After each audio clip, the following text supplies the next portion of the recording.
UP के मुख्य सचिव मनोज कुमार सिंह आज रिटायर हो रहे हैं। हालांकि यूपी सरकार ने मनोज कुमार सिंह के सेवा विस्तार के लिए केंद्र सरकार को पत्र लिखा था। आज ये तय होगा कि मनोज कुमार को एक्सटेंशन मिलेगा या फिर नए मुख्य सचिव की ताजपोशी होगी। मनोज कुमार को एक्सटेंशन न मिलने पर नए मुख्य सचिव की रेस में 3 IAS ऑफिसर हैं। इस रेस में SP गोयल, देवेश चतुर्वेदी और दीपक कुमार के नाम शामिल हैं।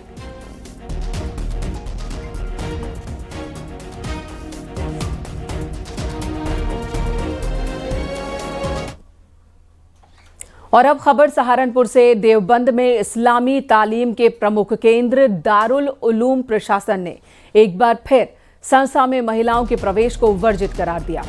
प्रबंध तंत्र की ओर से संस्था के मुख्य द्वार पर लगाई गई बैरिकेड्स पर यह निर्देश लिखवाया गया है। इसी के साथ संस्था के भीतर किसी भी प्रकार की वीडियो बनाने, फोटोग्राफी करने पर भी रोक है। संस्था के भीतर गुटखा, तंबाकू खाकर थूकना और किसी भी तरह की नशीली चीजों का इस्तेमाल करना, उन्हें भीतर ले जाना, इन सब की मनाही की गई है। जबकि फूल पौधों को छूना या तोड़ना ये भी वर्जित किया गया है। साथ ही निर्देश में ये भी कहा गया है कि सूर्यास्त से पहले दारुल उलूम में आने वाले लोगों को संध्या परिसर से बाहर जाना होगा। संस्था परिसर से बाहर जाना होगा जो सूर्यास्त से पहले आएंगे।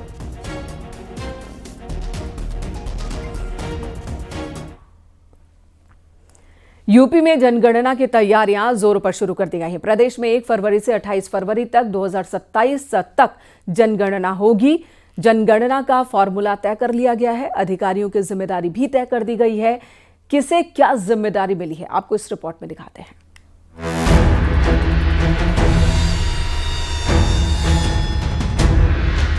उत्तर प्रदेश में जनगणना के लिए प्रशासन ने कमर कस ली है। जनगणना निदेशालय और राजस्व परिषद ने संयुक्त रूप से अधिकारियों को प्रशिक्षण दिया है। सभी जिलों के ADM वित्त को जिला जनगणना अधिकारी बनाया गया है, जबकि ग्रामीण क्षेत्रों में तहसीलदार और शहरी क्षेत्रों में अधिशासी अधिकारी जनगणना चार्ज अधिकारी की जिम्मेदारी संभालेंगे। ये स्वागत योग्य है कि इनका प्रशिक्षण इस तरह से होना चाहिए कि जो डाटा भारत सरकार जनगणना के माध्यम से संकलित करना चाहती है वो सम्यक रूप से वो संकलित हो, ताकि उसी के आधार पर देश की विकास की योजनाएं बनती हैं। जनगणना का फॉर्मूला साफ है, जो जहां है वही गिना जाएगा। चाहे कोई जेल में हो, मानसिक अस्पताल में हो या फिर अपने घर में, हर व्यक्ति की गिनती उसी स्थान पर होगी। इसके लिए जनगणना कर्मी हर गांव और मोहल्ले में जाकर लोगों का ब्यौरा जुटाएंगे।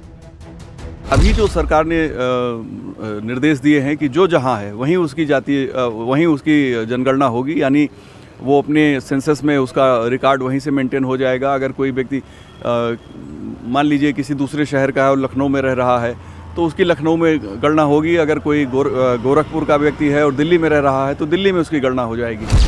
प्रदेश में जनगणना की निगरानी के लिए जिलों में DM को नोडल अधिकारी बनाया गया है। नगर निगम क्षेत्रों में ये जिम्मेदारी नगर आयुक्तों के कंधों पर होगी।